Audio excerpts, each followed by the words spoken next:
Hello, everybody, and welcome to Care Talk, where we answer your healthcare questions and we also talk about larger topics in the American healthcare system.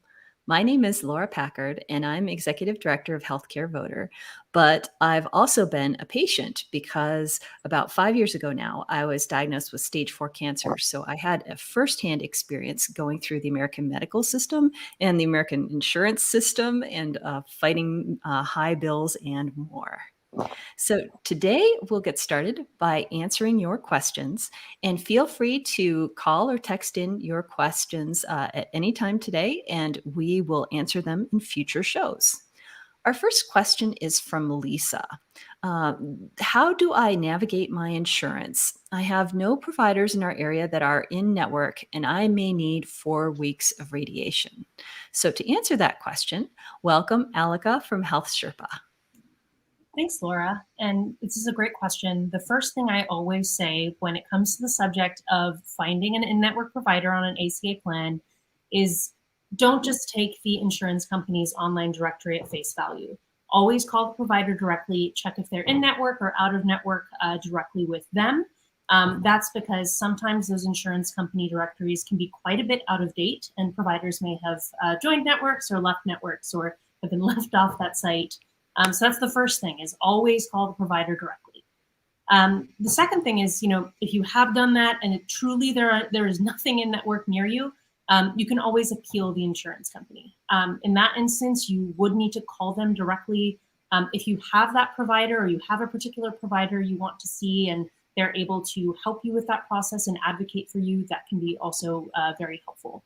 The last thing I'll mention is, generally speaking, under the ACA, once you've enrolled in a plan, that's your plan for the year, unless you have a qualifying life event. Those are usually things like losing coverage or having a life change like getting married, having a baby. If none of those things apply, there is a new special enrollment period that was just announced a couple of weeks ago that is for people who make less than certain income thresholds, less than about $18,000 in 2022. If you fit that criteria, you might also have the opportunity to change to a different plan in your area if that's a good fit for you. So those are the things that we would trial first. Mm-hmm. And also to help answer that question, welcome Diane from Just Care and Social Security Works. So in regards to Medicare, if Lisa's on Medicare, what should they do? So as Aleka said, never trust the insurer's provider directory. Medicare has documented year in and year out that these directories from the Medicare Advantage plans are really inaccurate. And so you do want to call the providers in your area. And if there's one that you want to go to in particular, and that provider or a few of them are not part of your plan, find out if they are part of any insurance plans so that when you can switch, you know which plan you want to switch to. That will give you access to the care you need. Finally, I would say if it's either state or federal, you do want to file a complaint either with Medicare or with your state, because network adequacy is something that every health plan is supposed to comply with. They're supposed to have doctors in their network to meet their enrollees' needs. And if your needs aren't being met because there are no doctors available to you to meet your needs, something is amiss, and that needs to be addressed. Absolutely. Our next question is from Sal and Diane. They live out of the country and have for the last 15 years. If they move back to the States, they'll be penalized 10% per year for every year they didn't take Medicare. So for Sal, him and his wife haven't taken Medicare because it's not recognized in the country they're at. So what can they do about this penalty? They can't afford it, and they live on a pretty low income. So Diane, what should people do if they've been out of the country and they face this issue? Great question. Serious issue. Obviously, the reason for the penalty is so that people don't game the system, so that people who are in the U.S. who don't need care avoid paying the premium until they need care. At the same time, obviously, if you're living outside the country, you're not using the system, and why should you be paying what can be lots of money for Medicare premiums. Unfortunately, there's no perfect solution, but as you mentioned, Laura, if your income is low, you could qualify for either Medicaid or a Medicare savings program. And there's what's called the Qualified Medicare Beneficiary Program, the SLIMB program, which is the Specialized Low Income Beneficiary Program, and the QI program, the Qualified Individual Program. And they're all through Medicaid. But if your income is low and you qualify for one of these programs, you will not have to pay the premium penalty.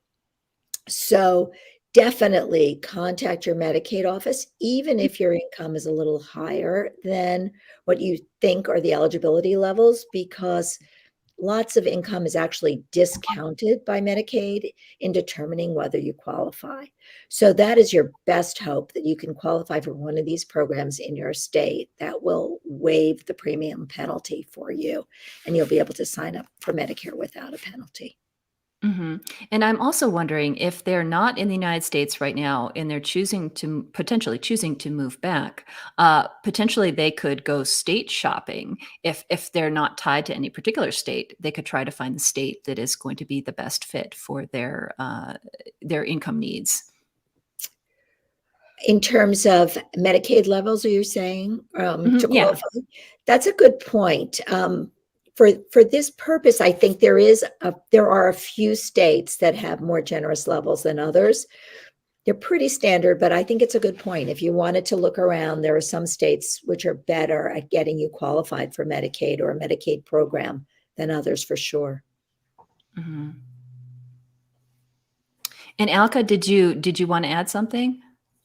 I think more a question for Diane, but I know in some cases, if you've had employer coverage and that's why you didn't enroll in Medicare, that can sometimes help with some of those fines.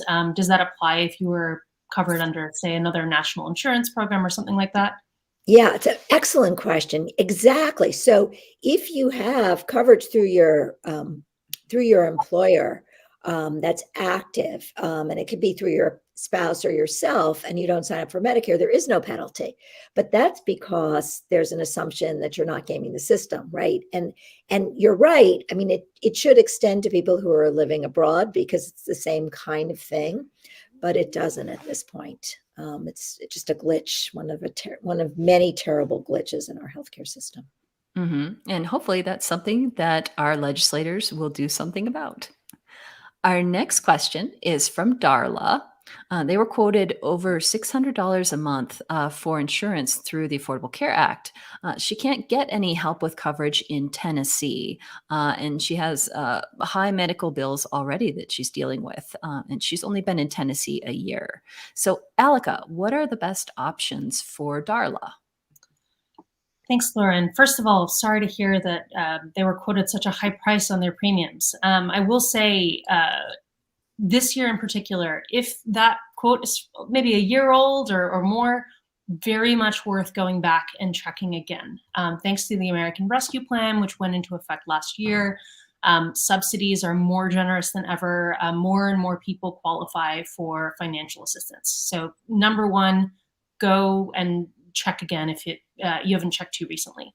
The second thing is, I always recommend, if you've just been looking on healthcare.gov or other sites that offer ACA plans, it is always worth filling out a full application just to be entirely sure what you qualify for.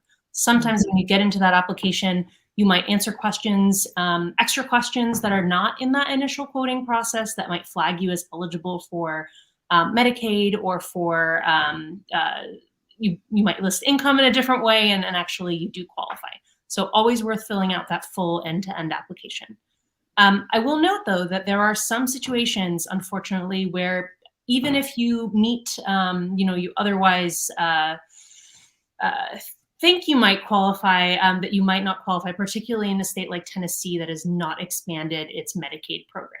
That means that in the state of Tennessee, you can actually make too little to be eligible for any kind of financial assistance with your health insurance. That's something called being in the Medicaid gap. And in that situation, so that's if you make less than about $13,000 a year. if you're in that boat, I will note it's very, very important whenever you apply for ACA coverage to know that what you qualify for is based on what you think you're going to make in the upcoming year. So sometimes people say, well, I didn't make that much last year. I'm going to just put that same income on my application. If you can make a good faith estimate that you'll actually be over that $13,000, it is totally okay to put that on your application if that's your best guess. So that is just one really important point in that, it pays to be a little bit optimistic in that process. Another thing that is a little more timely that I'll mention is sometimes folks are not eligible for subsidies on the marketplace because they are offered coverage through, say, a spouse or a parent. And in that case, essentially, if the coverage for just the person who's employed is considered affordable, no one in the family who's offered that coverage can receive subsidies, even if you're, adding your spouse or adding your dependents is going to cost you thousands and thousands of dollars a month. That is something called the family glitch.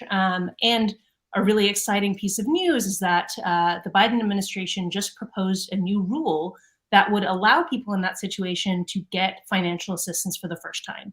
It is currently just a proposed rule, so stay tuned to see if that's finalized. But if you're in that boat, that might be an option for you later this year as well. Thanks.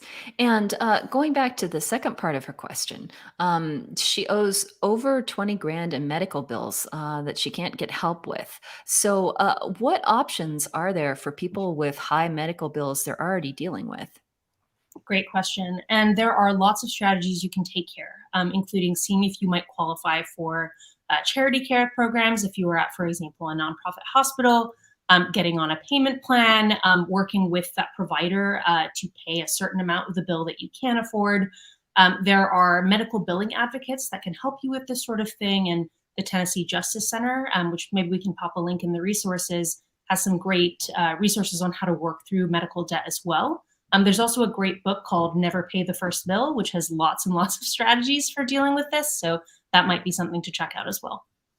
Absolutely. And we're going to keep talking about high medical bills in future shows because even though the No Surprises Act went into effect so that people shouldn't get surprise medical bills in the future, there's still cases that are left out of that protection. And also there are people with already existing medical bills that they need to help fight. So stay tuned for future episodes on this topic. And now I'm pleased to introduce our special guest, Liz Hagan of United States of Care, who will be talking about state-based public options for health insurance. What are they and what does that mean for you? So welcome, Liz. Thank you for having me. Let's start with what the heck is a public option? So what is this thing and how do you define it? So this is a really good question, and I think one that we talk a lot about in healthcare circles because, in our work at United States of Care in states, we haven't really seen just one public option. We've seen various iterations of public options and really what they mean, and there's really no one-size-fits-all approach. Some have actually been calling them public option style laws, which I think is maybe more applicable. But the way we've really been thinking about it is public options leverage states' existing infrastructure to provide more affordable and dependable coverage. And that's often done through public-private partnerships, sometimes utilizing issuers or managed care organizations to provide coverage that's overseen and regulated by the state. I think another important thing to think about as we're thinking about public options is that the ones that have been explored to date or enacted to date have not cost the states money, but have really utilized the federal government through 1332 waivers, which we can talk a little bit more about. And the other thing about public options is the reason they're called public options, and that's just because they are an optional coverage choice for people. People are not forced into these plans, but they're one of many options for them, whether they're on the individual market or small group market, which is how public options have been looked at so far. So, really looking at what works in a state and trying to leverage that and then think about what doesn't work and how to fix those areas. Great. So a public option is health insurance, usually through the individual marketplace is mostly where we're focused on. That works, underneath the rubric of the Affordable Care Act. So it has the ACA protections, but it's cheaper than what's on the marketplace today. Is that basically it? I think that's the right way to think about it. And I think that actually ties really closely into what we've seen in some of our public opinion research, which is that people really don't want to see wholesale changes to the healthcare system. They want to see changes that make it work better for them, but they don't want to dismantle what we already have in place. People like their providers, some like their insurance companies, and they really want to be able to keep what they sort of have and build on more affordable options, build on more choice and that sort of thing. So I think that's the right way to be thinking about it. I think the other thing is that you mentioned individual markets, but small group market and people working at small businesses have increasingly faced affordability challenges, and public options are one of many approaches to help those people. And in the states that have looked at public options, they're increasingly looking at including that those group of people as well. Mhm. And when you say that most people support changes to healthcare, the healthcare system as it is, but not wholesale changes, is that kind of like how most people like their congressperson but hate Congress?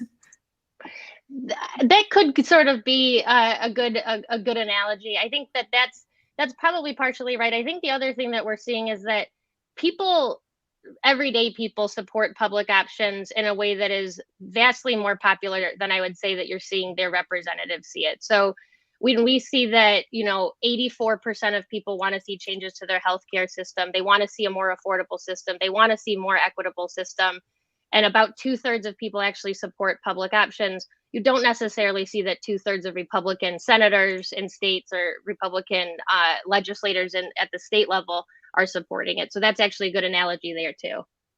Mhm. And just to go deeper into that, if this is a cheaper form of health insurance that more people will have better coverage, why would anybody besides insurance companies oppose it? Well, I think one of the other areas, and that's another good question, one of the other areas that we've actually seen some more opposition is actually on the provider side, because one of the ways to provide more affordable coverage is in reducing premiums. And we know that so much of premium costs are actually driven by the cost of the hospital system. So in Colorado, for example, 40% of the premium cost was driven from hospitals. And hospitals were seeing rates of upwards of 600% of Medicare rates and an average of, I think, 270% of Medicare rates, which is simply not sustainable. But as you can imagine, hospitals wouldn't want to see that profit go down. And in Colorado specifically, because that's the second state or third state in the country to pass a public option, they had the highest profit margins in the country, and that included both nonprofit and for-profit hospitals. And so you're going to see a lot of opposition moving forward from hospitals and insurance companies. And insurance companies are obviously opposed to it more because it's more increased competition and more affordable coverage that would make people likely to maybe change plans to a more affordable coverage. Hmm. And so, what are the goals of public options besides lowering the cost of health insurance? And how have they been used to address issues within the healthcare system in states to date? Yeah, so I think in addition to the affordable coverage provisions, and I think that we think about that both within premiums and out-of-pocket costs, there's so much focus on reducing premiums, but we know that there's a lot of people who are also underinsured. So they have high deductibles, high copays, and when you look at how much they're paying when you pair the premium and the deductibles and what they're paying for the actual care they receive, we know a lot of people are really still struggling. So public options, in addition to reducing the cost of premiums, also provide an opportunity to reduce the cost of out-of-pocket costs. So what we've seen in Colorado, for example, is they are requiring certain high-value services to be offered pre-deductible. We've seen other places that look at providing certain mental health services and behavioral health services in addition to the primary care services that people can enjoy as well. So I think that that's something that's really important to think about is in addition to just the premium cost. And we really have to move away from that notion that premiums are really the only thing that are moving people. I think a couple other things that are really worth mentioning within public options as well is they're a really good way to think about driving towards a more equitable system. And one thing that Colorado did that I think is really worth mentioning is they've developed culturally responsive networks within their Colorado option plan, which will be their public option plans. So those culturally responsive networks will really be designed with an eye towards having providers look and come from the communities that they are serving. So people are more likely to adhere to care, more likely to feel comfortable to even go to the doctor, and more likely to be able to have that, regular source of care. And I think that's a really important thing to think about, because when we're thinking about public options and driving towards equity, it's not just about reducing the numbers of uninsured and providing more affordable options, but we can really use some of the existing kind of levers within policy design to move forward within the design of how public options can be enacted. And then you also mentioned about sort of system costs, and I think that's in another area we're increasingly seeing public options really look at is driving towards more value, whether we're incentivizing providers to provide more value-based care, or whether we are incentivizing people themselves to move towards more of those high-value services and getting and reducing sort of system costs that way. And then last is we know that and Aleka certainly knows this from her example from her time at Health Sherpa. It's very complicated to shop for health insurance. It's really hard to make those apples to apples comparisons because you're comparing so many different pieces. And so one of the things that public options can do is really help people make that apples to apples comparison through the design of through standardized plan design within public options, which really enables sort of makes consistent coverage across the different types of care. Okay, so one of the benefits of a public option is just making it easier to shop because the insurance plans are more comparable rather than going to the marketplace today and seeing 50 plans and not being sure what's what. Yeah, I think actually that, when we're thinking about choice, it's such an interesting thing because we know on the one hand, people really want choice, but on the other hand, they don't want to be overwhelmed with choice. So in a lot of areas, there may be such limited choice that the introduction of a public option plan is exactly what's needed, and that will bring more affordable coverage and will bring them additional choices of coverage.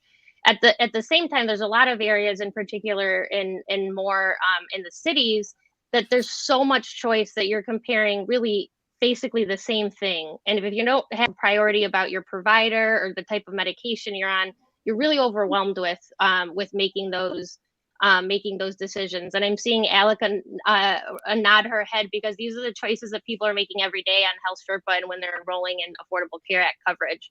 So standardized plans, they don't have to be through public options, but they really have a consistent sort of benefit design so that you're not making those choices, but you can really focus on the things like providers rather than how much it's going to cost you every month and what those out-of-pocket costs are going to be.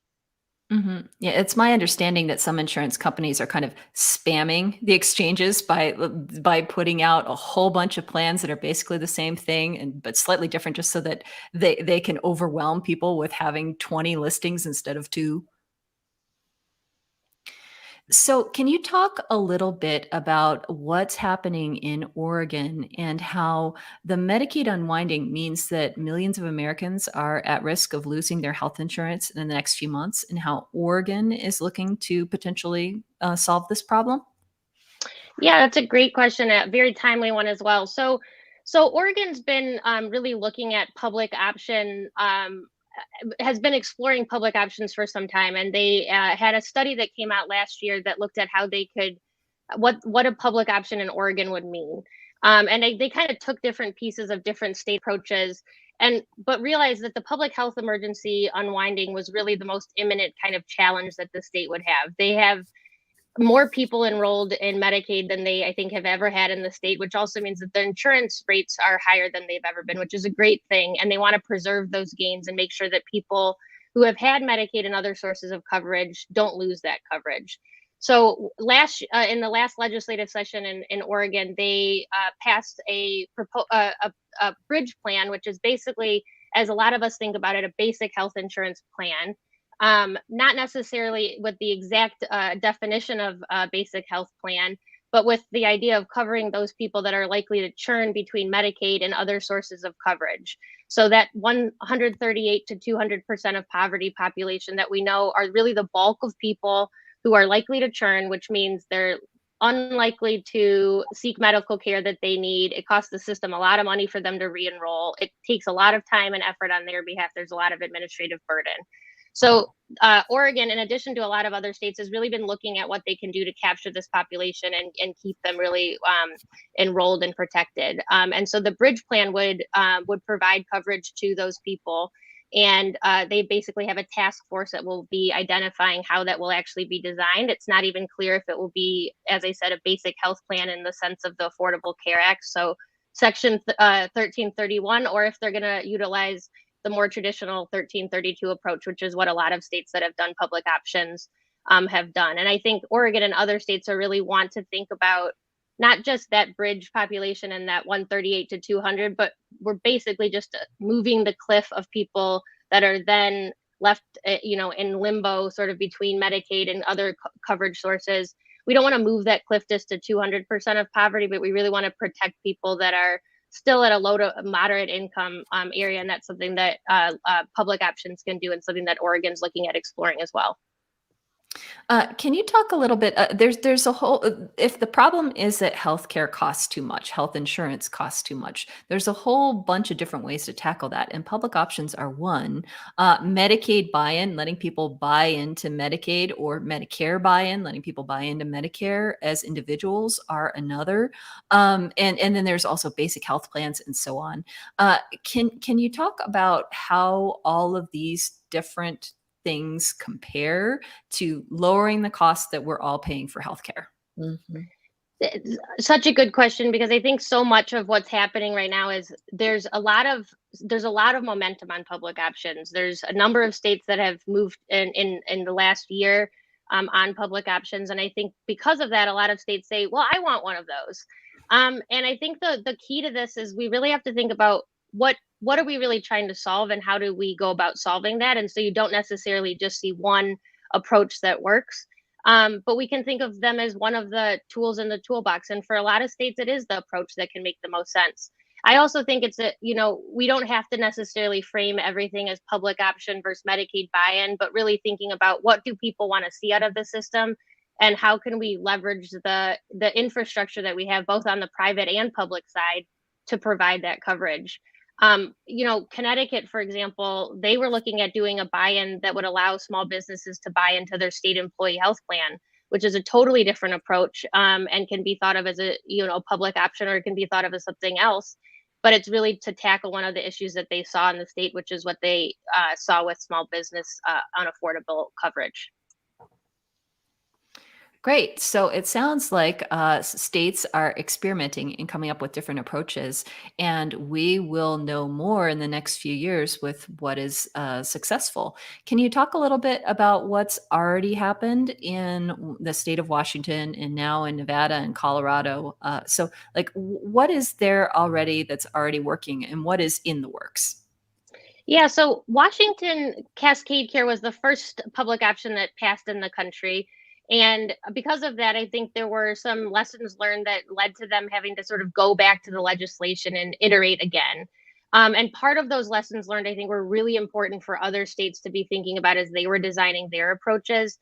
Some of those things were included in, thinking about how much do we pay the providers, and how do we incentivize the providers to continue to be in network when their provider rates might be a little bit lower. So there's ways to incentivize or require providers to participate. In the case of Colorado, they're really putting it on issuers to reduce the cost of premiums by 5% every year. And if issuers are unable to do that, then they come back to the state, and the state says, why weren't you able to do that? And if you're not able to do that, then we will then set the rates at such a level that we'll be able to reach those targets.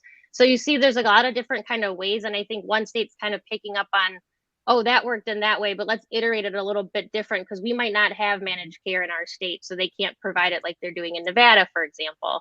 And I think the bigger lesson here is really what the federal government can learn here. Congressional leaders have had a lot of interest in what public options can look like at the federal level. We know it didn't pass in the ultimate Affordable Care Act and was one of those really contentious pieces that was sort of left out. But there's congressional leadership that's really interested in how this can work. And now that we have a lot of these lessons from the states, I think it's really incumbent on congressional leaders to think about how that can be leveraged at the federal level as well, so that more people can benefit. Mm-hmm. And a lot rides on what happens this November.